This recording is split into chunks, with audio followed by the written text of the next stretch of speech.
Hello, and welcome to our virtual beer tasting. I'm really glad you guys joined us. My name is Aaron Icanian. I am the general manager here at the Vin Bin. If you don't know who the Vin Bin is, we have 4 locations here in central Massachusetts. I'm sitting here now in our home base here in Marlboro, Main Street, where we have our full service beer and wine shop, spirits, and we also have our award winning cafe. We have 1 location in Hopkinton, Massachusetts, which is strictly beer and wine, really great craft beer and wine. And then we have our Southborough location, which has our cafe, our beer and wine, and spirits as well. So, what we're going to do today is kind of fun. We're going to have a beer tasting. Now, a lot of people think that beer is kind of a lowbrow drink. It's not to be given the same attention as wine or spirits. But I think we're going to change some people today, and I think people are certainly starting to come around to this thought of beer being a even sometimes more complex drink than wine. What we're going to do is we're going to go through 3 different beers from the Springdale Beer Company in Framingham, Massachusetts. But briefly, I want to talk about how we're going to taste today. So we're going to evaluate these beers the same way we evaluate wine. You can see that I'm using a wine glass, okay? Because beer is meant to be respected. So you use a nice glass because you're going to smell the beer. You're going to want to look at the beer and note the way it's showing in the glass. You're going to want to smell it just like wine. You're going to really get your nose into it, really start to really see how things develop, and we're going to try some cheese along with it. Let's quickly go through what you have in your bundle, just so we're all on the same page. So the 3 beers we're going to show: Springdale Beer Company's Pearly Wit, their white ale. We're going to do Springdale's IPA, their flagship, and then we're going to do a really fun one called the Grain Reaper, which is a barley wine. Okay, we'll get into that in a little bit. That's going to be fun. So let's talk about who Springdale is. So Springdale is a brewery in Framingham. Now, you may have, if you're local to us, and even if you're not, because these guys are getting pretty big, you may know about a brewery called Jack's Abbey. So Jack's Abbey is a craft brewery in Framingham that started probably almost 10 years ago now, and has quickly exploded into being one of the most popular breweries, not only in Massachusetts, but in the Northeast and all along the East Coast. But Jack's Abbey's mission was to create only lagers. Okay, so that kind of, when they started out, was really interesting and different. Once they started getting really more popular, it kind of pigeonholed them because there were certain styles of beer they couldn't make. If they were going to call themselves only a lager producing brewery, they couldn't make ales. Okay, so they couldn't make an IPA, they had to make an IPL, which is, good beers, but they wanted to broaden themselves. So they thought, instead of tarnishing the brand we have now, let's create a new brand. So Springdale is an offshoot of Jack's Abbey, okay? And it's a brand that they use to kind of explore the beer world and be able to do a little bit more as far as producing ales, but they also utilize it as a barrel aging production.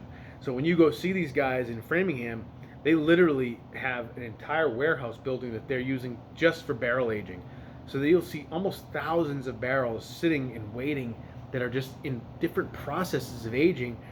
Bourbon barrels, whiskey barrels, oak barrels. They're doing sour beers. They're doing stouts, dark beers, ales. It's just a really experimental brewery that has just continued to grow in popularity now to the point where they are, it's truly its own brand and truly its own force in the marketplace.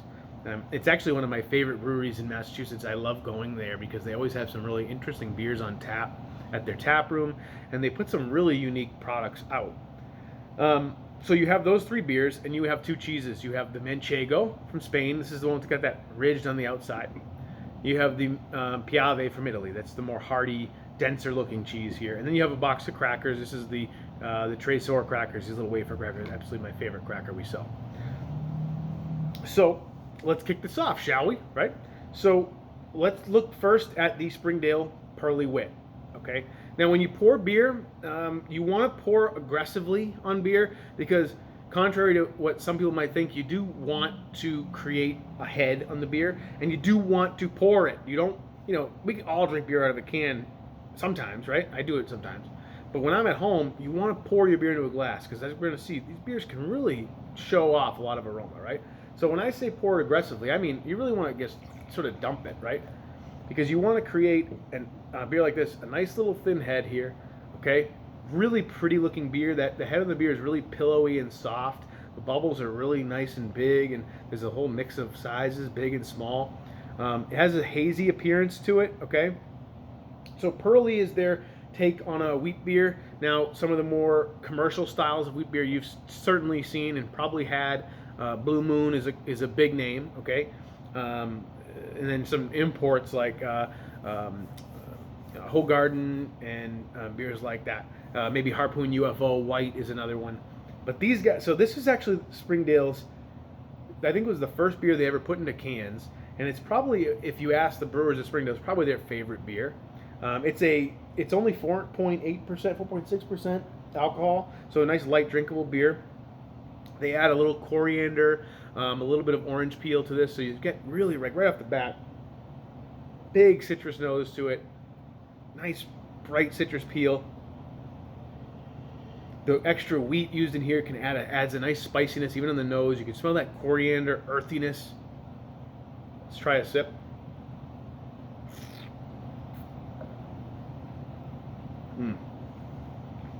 All those flavors carry through on the palate. That nice spicy herbal note, citrus peel, really, really well done. The cool thing about this beer that I like the most is it has a little tartness to it, and it has a bite, which is really makes it kind of drinkable. It makes you want to keep taking another sip. It's really cleansing. It's a really pretty beer. I mean, to me, this drinks so much better and has so much more character than some of the more commercial styles of this kind of beer, and it just shows better. I think it's just a really flavorful beer. It's actually a beer I haven't, to be honest, haven't tried in a long time, and just drinking it now, it shows me how good it is. Really nice texture, almost champagne-like texture to it. So let's talk about beer and cheese. So the first cheese that we're going to try is the Manchego. So the Manchego is a Spanish cheese, 100% sheep's milk. Classic cheese, counter cheese, cheese board cheese. If you ever go to a cheese shop and they don't have Manchego, you leave the cheese shop immediately because they don't know what they're doing. Manchego would sort of be akin to the Spanish food scene as what Parmigiano Reggiano is to the Italian food scene. So really ubiquitous, used in a ton of cooking, melting, grating. This is a 1-year aged Manchego, so this is a slightly younger style, which I think for snacking, what we're doing is a much more appropriate one. There's some really aged Manchegos that get dense and dry, and they're really crumbly. They're more for cooking applications. But with this one, it's got a really nice crumble to it. A lot of sweetness off the front, earthy, barnyardy. You're eating a sheep's milk cheese. You can add that gaminess to it. But nutty, salty, great texture. And with a beer like this, totally works. That citrus from the beer plays really well with the Manchego, which is goes great with citrus jams and marmalades and curds. So it really, really does nicely. Very nice pairing. So these crackers, these little thin Trésor crackers, they're great for two things. One, they're great for eating with these cheeses, and they also act as a great palate cleanser. So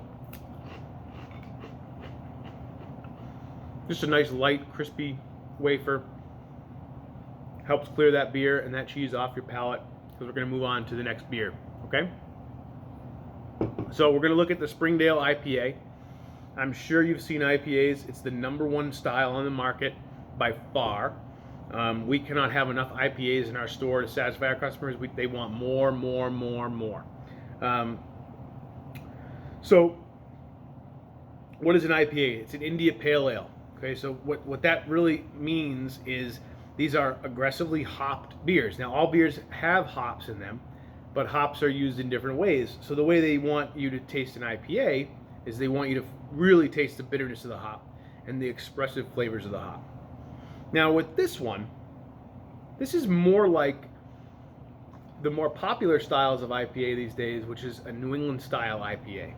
What's a New England style IPA? Well, the focus on these styles of beers is not always the bitterness of the hop, it's the flavor of the hop. Okay, so one thing you'll see in this beer is it's very cloudy. It's hazy is something is what we would call it. This is an unfiltered IPA. Now, 10 years ago, if you served at a beer competition a beer that looked like that and called it an IPA, you'd get kicked out of the competition. They would call that a flaw, because 10 years ago, an IPA was supposed to be clear. You're supposed to be able to see through it. It was going to be copper. It would be copperish in color, or this kind of golden color. But having haze to it would be a flaw. Now it's sought after. So what they're doing with not filtering this beer and keeping some of that haze in there is softening the palate, so it's not as biting. It's smoother. It's creamier. And then the hop, so what they're using for hops in this one, it's on the front. There's Citra, Sultana, Amarillo, and Galaxy. So kind of the two main ones you want to pull out of there are the Citra and the Galaxy hop. These are all different strains of hops. Now, Citra, like the name would suggest, adds a lot of citrus. Okay, so you get that orange peel, grapefruit, some of those classic IPA flavors and aromas. You can get that right off the bat, that orange, that really nice zesty orange.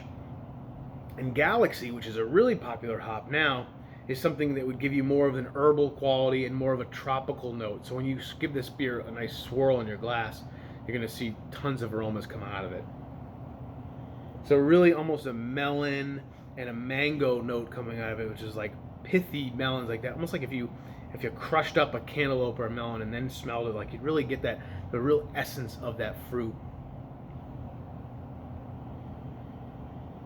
Really intense aroma, really nice. So let's give a sip. And you can see also on this one the bubbles are smaller than the Pearly Wit, so that's indicating that you're going to have a softer texture to it, whereas the Pearly had a little more bubbly, a little more carbonation.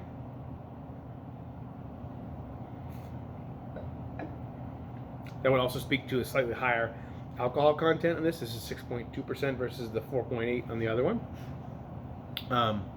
So yeah, man, on the palate, totally different than a lot of IPAs you might have. So if you're local here, you might have grown up drinking the Harpoon IPA. Or if you're not local, if you've been around, one of the couple national brands would be the Stone IPA, Stone Brewing's IPA, or Dogfish Head 60 Minute IPA. Totally bitter beers. I mean, beers that the first time you drank them, you hated it because it was gross. You didn't like it. This would be a totally different experience. It's softer, juicier, more mellow, really flavorful, but not bitter at all. It's not astringent, and it's got a really nice texture. Really great fruity notes to it. This would be a tremendous starter IPA for anybody to drink. This is a great entry level into the IPA world before you start getting into double and triple IPAs and these wild different IPAs that are on the market, because they're crazy. There's so many interesting things. So a really interesting IPA, very tasty. That's an everyday drinking IPA for sure. Springdale, if you like that one, they do a whole host of different IPAs. They do some doubles. They do a monthly release of a different IPA. Every month they do some really interesting variations on the style. Really fun. For our next cheese that we'll go with this kind of beer, we're using the Piave. So Piave is a really great Italian table cheese. Kind of thinking of it as the younger brother to Parmigiano Reggiano. This is a more hearty, salty, nutty, intense cheese. It's got a really hearty texture to it. You can see on your cheese, and it's tough to catch it on the camera, but you have it obviously in front of you. There's a little flaky. You can see right in the corner of that cheese. A little this like white spot, white little crystals in there, and that's aging. That's a process of aging. So the proteins in the cheese will crystallize and add that texture and that crunchiness. It's really sought after with cheese. We want that. We need that, right? This guy really adds a great bite. On the palate, it reminds me of my first time having this cheese.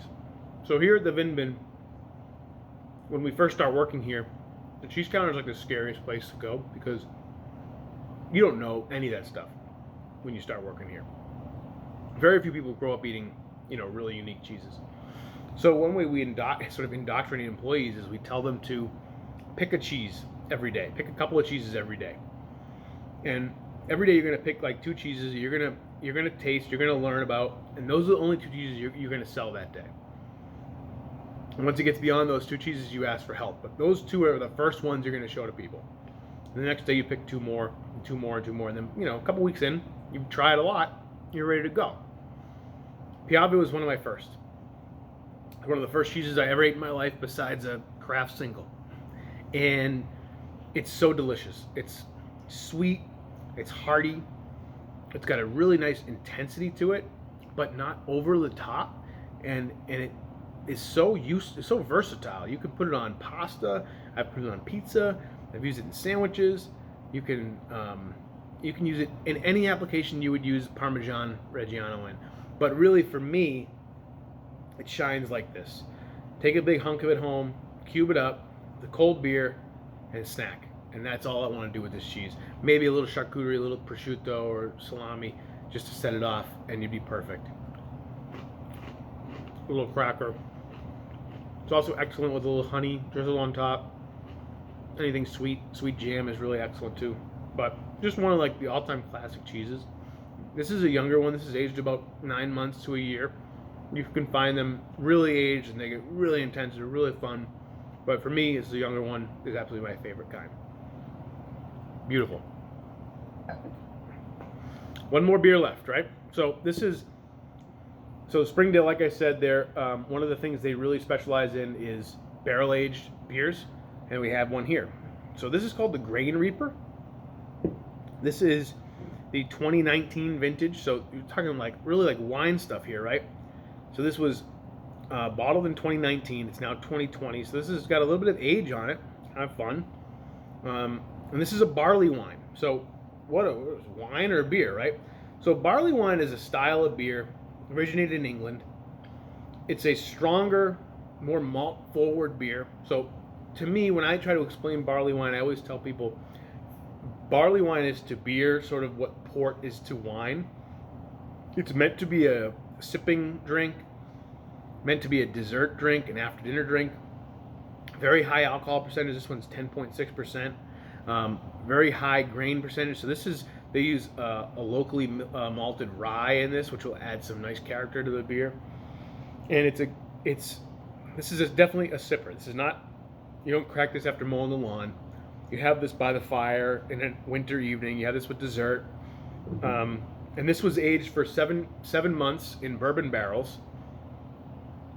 Now, why do they do that, right? Well, they do that for a lot of reasons, but mostly it's to add flavor, right? So it's to add flavor, color, and sort of help mellow the beer out a little bit. Beautiful color on that caramel color.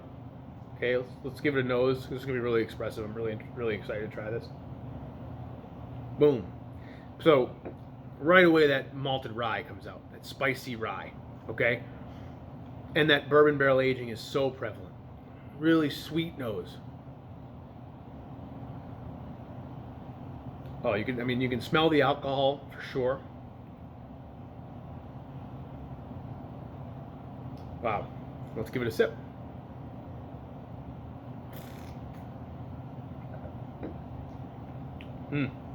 So, remember I said this is kind of in the port world, right? So it's definitely sweeter. You need little sips of this. Sweet caramel, figs, nuttiness. Get the bourbon barrel for sure, that vanilla, char, and oaky woodsy note. Tons of flavor. So, intensely flavored. So, and the alcohol is certainly prevalent. Like, this has a heat to it for sure. One thing that, a beer like this does is it ages really well. And people think of aging beer, well, it's like wine, right? But yeah, sort of. So you can actually lay a beer like this down in a cellar for years. To me, this one, I would lay this down for, up to 5 years, and you could see it develop and change almost like a wine. The heat of the alcohol would dissipate a little bit. The flavors of the malts and the rye would kind of rise to the top, and it would be even more flavorful and a little less heat. But like, such a cool beer. This is really delicious. We're heading towards the sort of winter holiday here with Christmas and a lot of big meals coming up and a lot of desserts. I think it would be great to serve this with a pecan pie or a really rich sort of sweet dessert. You know, I've never I tried my hand at making this once a couple years ago, but an English pudding or a Christmas pudding with those really nice raisiny, figgy notes, and this would be a great accompaniment to that. It's a great beer for me. Also, personally, this with a nice cigar, and I'd be in heaven. I don't care if I'm sitting out on my front porch in the snow. I'm good to go. If I have, something like this and a good cigar, I can sit there all night. It's one of my favorite things to do. But wow, super flavorful, really interesting beer, and a really cool thing to end on here. I would encourage you to try these beers with these cheeses, and sort of mix them up on your own, and try them with different meals and different preparations. And I think you'll have a great time. I really want to thank you guys for joining us and for allowing me and the VinBin to sort of come into your holiday season and hopefully give you a little bit of something to take your mind off, all the news in the world today, and just have a little fun and learn a little something. So thank you again for joining us. I hope everybody has a safe and happy holiday season, and please stay healthy and be kind to each other. Thank you very much.